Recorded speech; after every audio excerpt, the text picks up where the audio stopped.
save us 10,000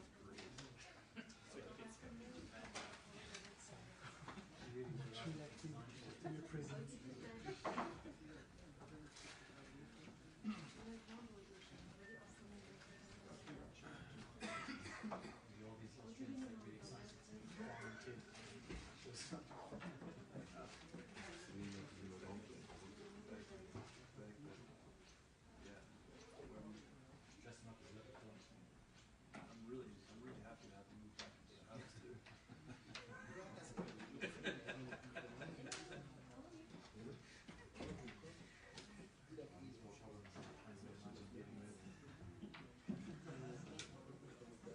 Yeah, I don't know.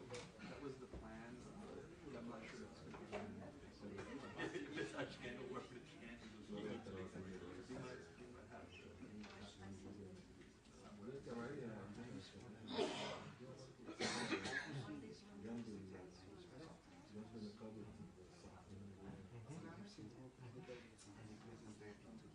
I was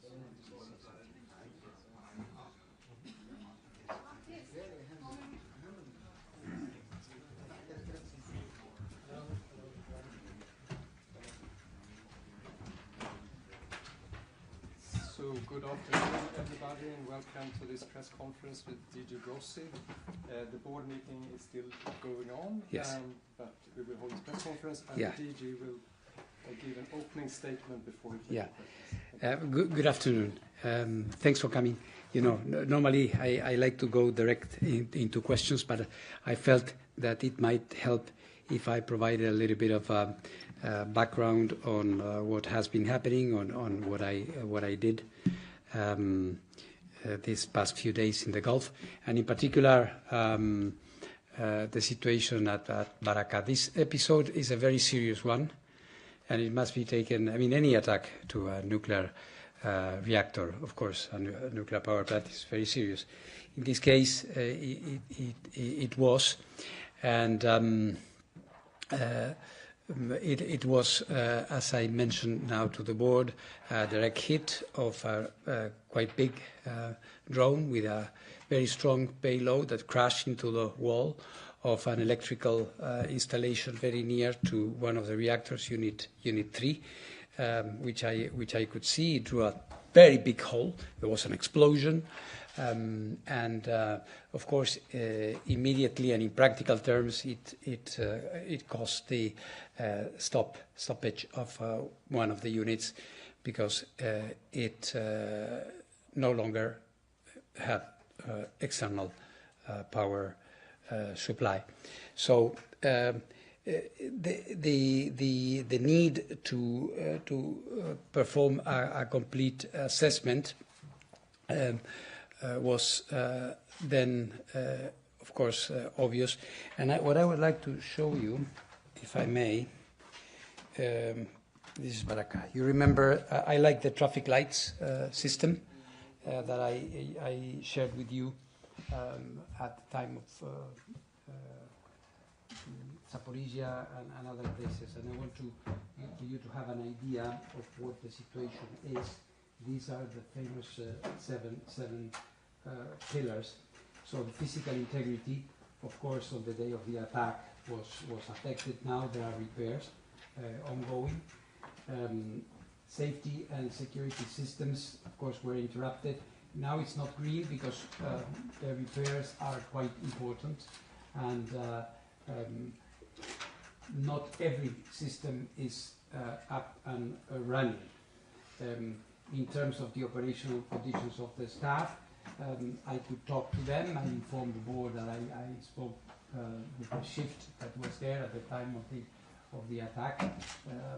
They have been trained by the agency, so they were very satisfied to see us there. We had a very good conversation, and this, I think, is good.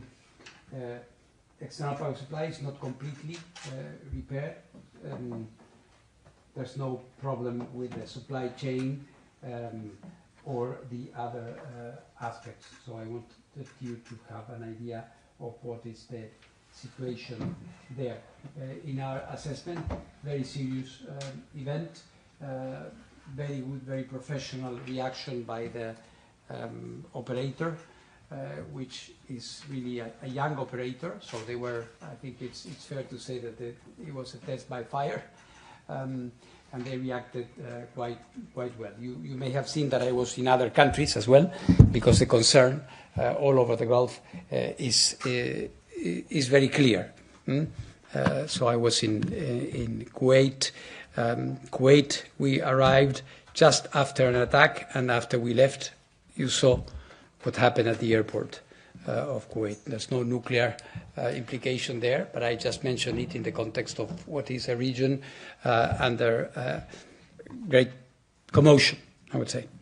Then, of course, Qatar, the United Arab Emirates, and Saudi. So I wanted to give you these basic elements that might help you in assessing in general what is the situation. So I stop here, and I'm at your disposal for any more pointed questions that you may have. Thank you very much. Did you answer? We have any questions? Yes.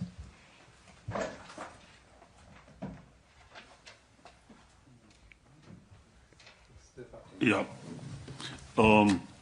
Actually, I'm just going to the Iran nuclear program, because from to Iran program. Iran. Yes. Yeah. The agency believes that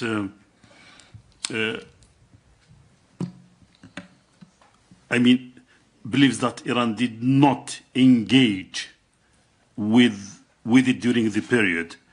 And what specifically are you asking Tehran to do now? And what is the main obstacle to resuming full verification? Thank you. Well, obviously, there have been a number of attempts to re-establish our verification activities in Iran, both after the 12-day war and since the last military episodes this year. The issue here is multiple, because Iran has a number of obligations in terms of informing us and giving us access for our inspection work. It is clear that under war circumstances this is not possible, but there has been quite a long ceasefire. We were able to perform some activities in facilities that they chose, like the Bushehr nuclear power plant and other facilities in Iran. So obviously there is an element of discretion and in terms of what they allow us to see and not. And as you all know, the obligations, the legal commitments by Iran still apply under any circumstance. So yeah, I would say this is the situation. And if you are asking about obstacles, I would say that there is this current situation, the conflict, the ongoing war. I mean, there is a ceasefire, but the war is still on, technically speaking, with Israel and with the United States. We have been taking part directly and at times indirectly in conversations amongst them, but I would say that these stand out on the part of Iran, of course. For us, the possibility of engage is always there and should always be there. Thank you. Francois. Hi, Digi. Since you mentioned the US-Iran talks, what's your sense of where we are right now, both in terms of how close we are to a ceasefire extension and whether this idea of a sort of a 60-day time frame to reach some kind of nuclear agreement is realistic? Maybe just start with that, and I have one follow-up on that. Yes, well, of course, as you know, we are not a party to this current process, but we are in contact separately with both. Our sense is that they seem to be pretty close to agreeing on what I would describe more with regards to the nuclear, because the other things are not within my purview, to a sort of a framework, organizational, I would say, structure to give themselves time to look into the different problems. So I would say it is a distinct possibility that we will have at least that, and then we will see. And since there's some talk of there's some discussion of a possible resolution at this board, like how would that impact this, the bigger picture of these diplomacy between the two sides, do you think? I'd rather abstain to commenting on that one. It's a member state issue, and if they want to have a resolution or not. For me, what's important is not to lose focus on the consultations that are taking part, because, and in this I think the solution for this is a diplomatic negotiation, and of course other things could be expressions of appeals and for Iran to do what it needs to do. Thank you. Thank you. This is Stephanie Lichtenstein reporting for the Associated Press.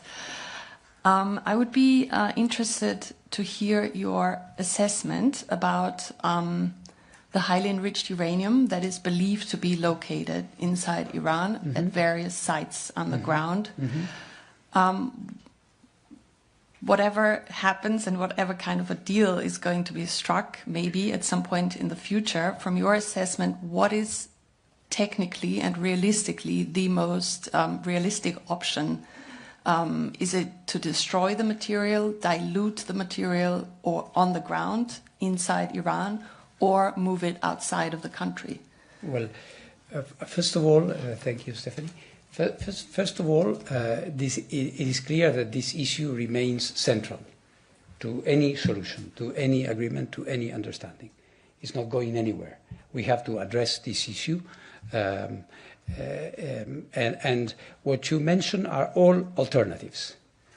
They are technically possible, either exporting it directly, or diluting it and then exporting, or leaving it in country under the agency's control.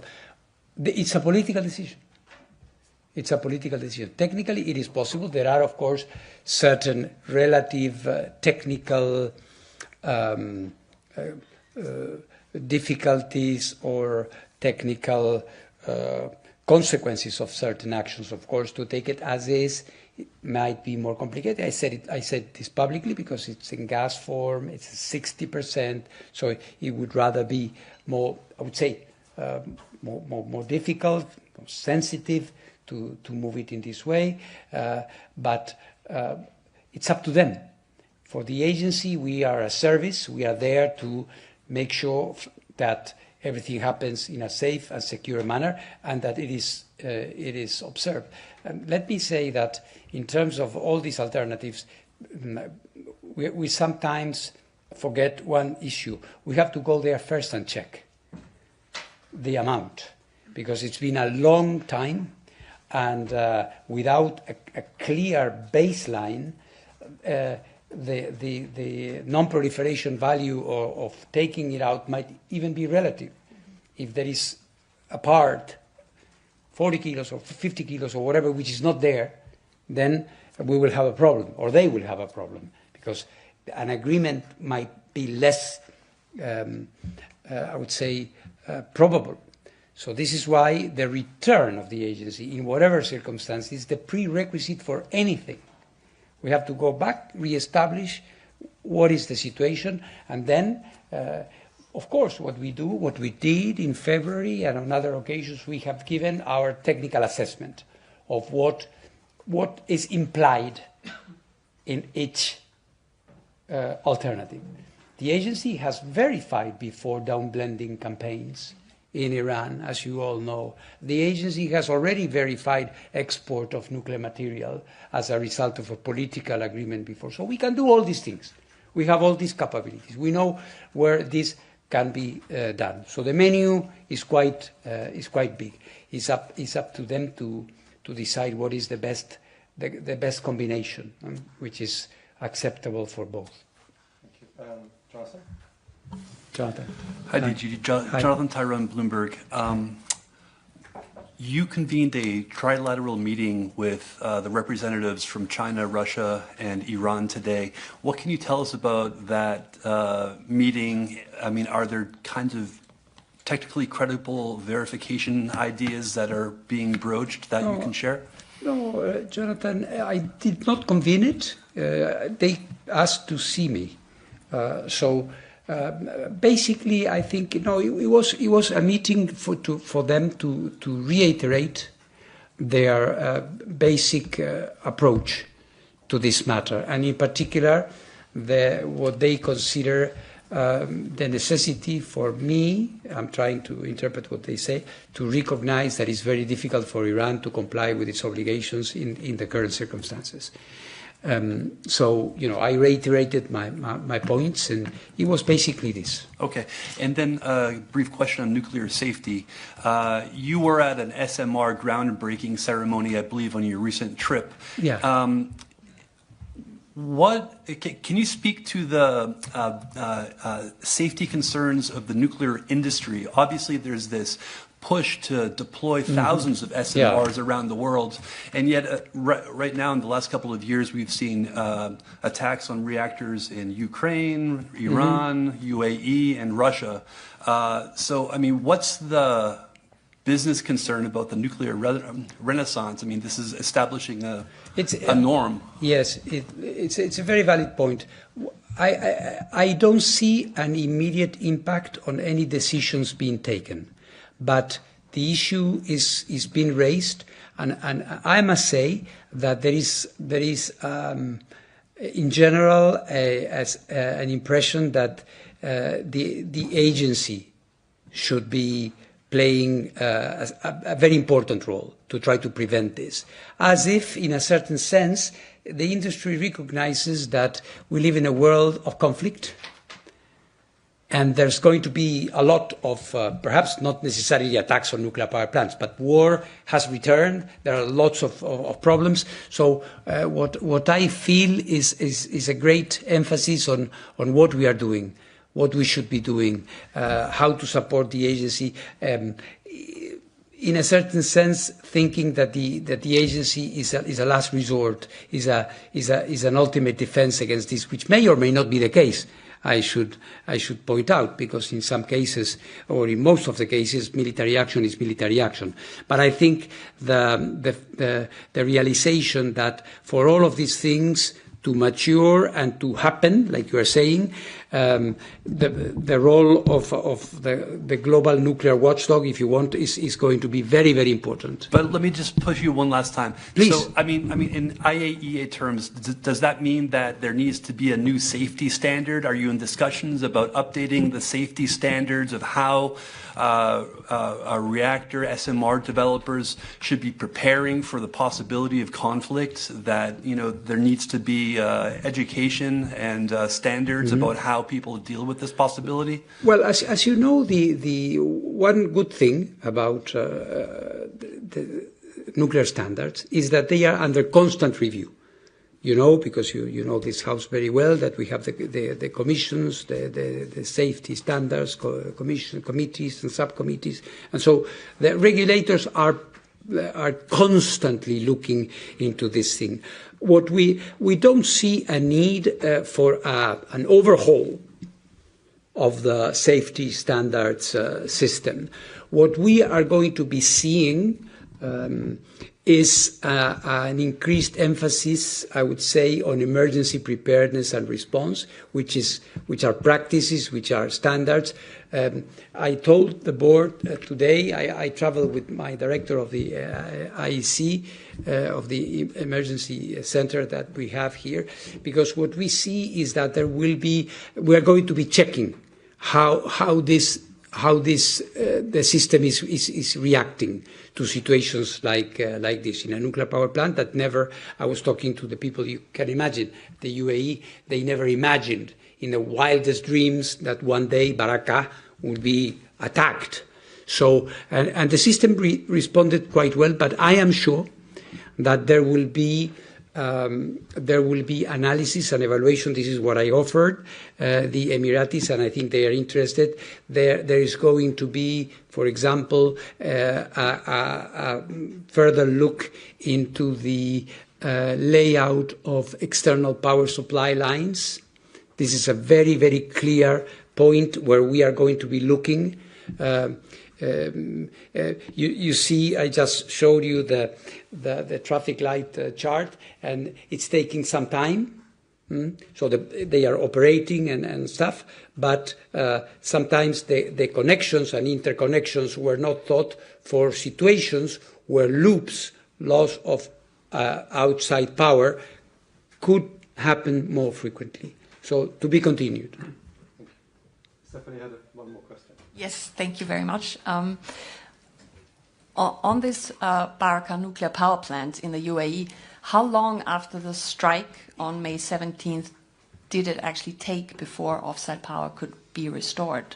Is it hours or days? And if I may connect this to Ukraine, the situation at Zaporizhzhia, why did it take so long to negotiate this recent ceasefire? What has prevented an agreement there? Yes, it's been a long time. Two things. On the first, it was a matter of hours. It was a matter of hours, between 9 and 12 hours. But I should say that the repairs still continue. All right? So the plant is not operating at the moment. They are looking at certain things. But they were able to come out of the emergency situation quite soon. That did not take them so much time. And in this sense, I praise them. They were very fast. They were on the ball quite clearly. The second, it took 2 months.